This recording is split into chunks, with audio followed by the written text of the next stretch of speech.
Back in the early 2000s, Harley owned America. Cruisers were everywhere.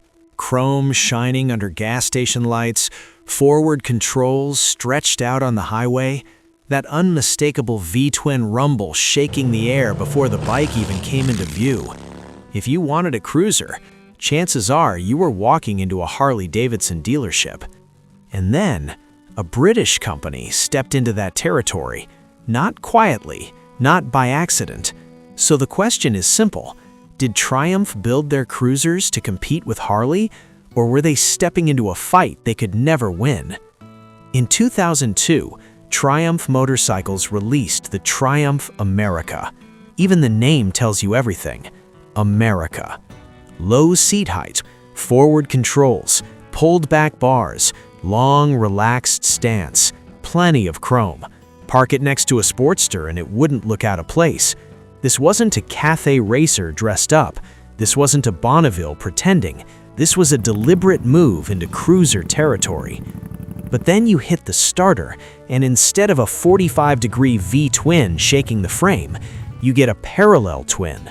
790cc at first, later 866cc. Smooth, balanced, revier, more refined. No heavy potato idle, no aggressive shake through the bars. And right there, that's the dividing line. Because in the cruiser world, the engine layout isn't just engineering, it's identity. A year later, Triumph doubled down with the Triumph Speedmaster.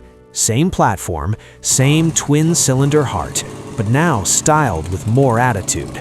Drag bars, blacked-out elements, a more custom look straight from the factory. If the America was the relaxed, traditional cruiser, the Speedmaster was the rebellious sibling. And if you were shopping entry-level Harley at the time, suddenly there was another option on the floor. But here's what makes this interesting. Triumph wasn't trying to out-Harley Harley. They didn't switch to a V-twin. They didn't chase excessive vibration. They didn't build a machine around pure rumble and nostalgia. They built a cruiser that handled better. It was lighter than most comparable Harleys, more nimble in corners, more composed at higher RPM, less physically demanding on long rides. Objectively speaking, it was a very solid motorcycle. But cruisers aren't bought objectively, they're bought emotionally. When someone buys a Harley, they're not just comparing horsepower numbers, they're buying history. They're buying the sound that echoes through decades of American roads. They're buying the logo that carries cultural weight far beyond the spec sheet. You don't just ride a Harley, you belong to something. And that's the battlefield Triumph stepped into. Triumph had heritage too, deep heritage, Bonneville history, British twin culture, racing pedigree. But that heritage was built around Cathay racers and roadsters, not American-style cruisers. So even though the America and Speedmaster looked the part, some riders never felt they were the part. To traditional cruiser buyers, the parallel twin just didn't hit the same way. It didn't pulse at idle the same way, didn't sound as raw, didn't shake with that mechanical heartbeat people associate with classic American cruisers. And in this segment, feeling matters more than refinement. Harley sells emotion first, motorcycle second. Triumph, at least at that time, sold motorcycle first, emotion second. That difference is subtle on paper, but massive in the showroom. Now here's the part most people miss. The America and Speedmaster weren't failures. They carved out a niche. They attracted riders who wanted cruiser ergonomics without fully stepping into Harley culture. Riders who liked the stretched-out seating position but didn't want heavy vibration. Riders who wanted smoother throttle response. Riders who appreciated British design but preferred a laid-back riding style. Outside the United States, especially in Europe and parts of Asia, these bikes made even more sense because Harley's cultural dominance wasn't as absolute there.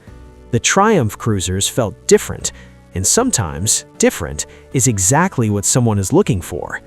So yes, Triumph absolutely entered Harley's territory. The styling proves it, the timing proves it, the market positioning proves it. They were competing, but they were competing in their own way. They never fully abandoned their engineering philosophy. They never reshaped their entire identity around becoming an American V-twin brand. Instead, they asked a quieter question. What if you want cruiser comfort, but you still want British twin character?